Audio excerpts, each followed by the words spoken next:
Nature is a hot topic right now, and it's also a big topic. Nature really intersects every corner of our economy. So, for the companies in our network that are pretty complex, addressing this issue can feel like a pretty big challenge. And so, one helpful way to start is just by considering your nature related impacts and dependencies. What these look like will vary depending on your sector, depending on individual companies. Every footprint is different. For example, a tech company may have a high dependency on fresh water. They need that for cooling their data centers, whereas an electric utility company may have a high impact on the land ecosystems surrounding its power lines and its power plants.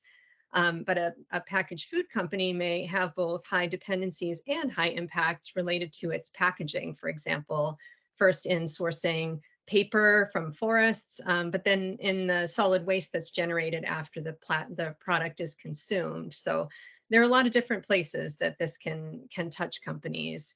I think the good news really is that most of the companies in our network have already been assessing and addressing their material issues for the past several years. And many of the actions I know that a lot of you are taking are in areas like climate, water, and deforestation. Those also support nature and biodiversity.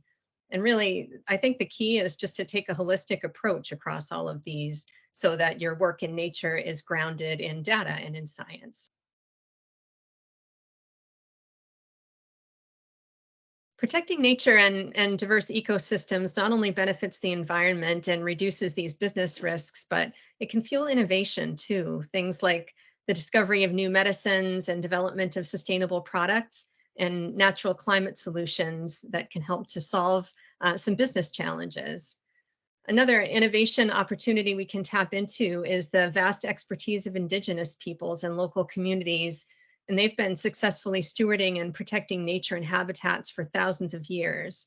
So, as companies are looking for innovative solutions when they're trying to protect and restore nature, respecting and engaging these expert voices will be a vital way to find a path forward that works with nature rather than against it. And then another benefit to companies is that nature and biodiversity are really emerging as consensus issues that transcend political divides.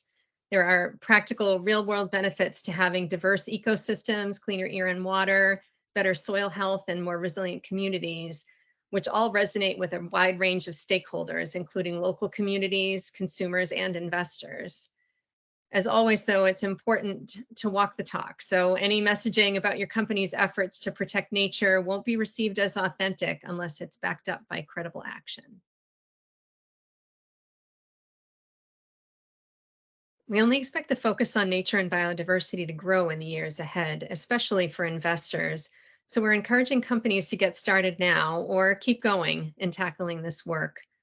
As you've probably heard, there are robust new frameworks available now from TNFD, the Task Force on Nature-Related Financial Disclosures, and SBTN, the Science-Based Targets Network. And those are modeled after familiar climate frameworks like TCFD and SBTI. And these can help put this work in context for internal and external audiences using existing systems. On the company network, one way we're helping our members to prepare for this is through a hands-on introduction to TNFD's LEAP approach, which stands for Locate, Evaluate, Assess, and Prepare. As always, the Ceres Company Network is here to partner with our members to build a strong foundation for internal strategy setting, disclosure, and implementation, no matter where you are in your nature-related journey.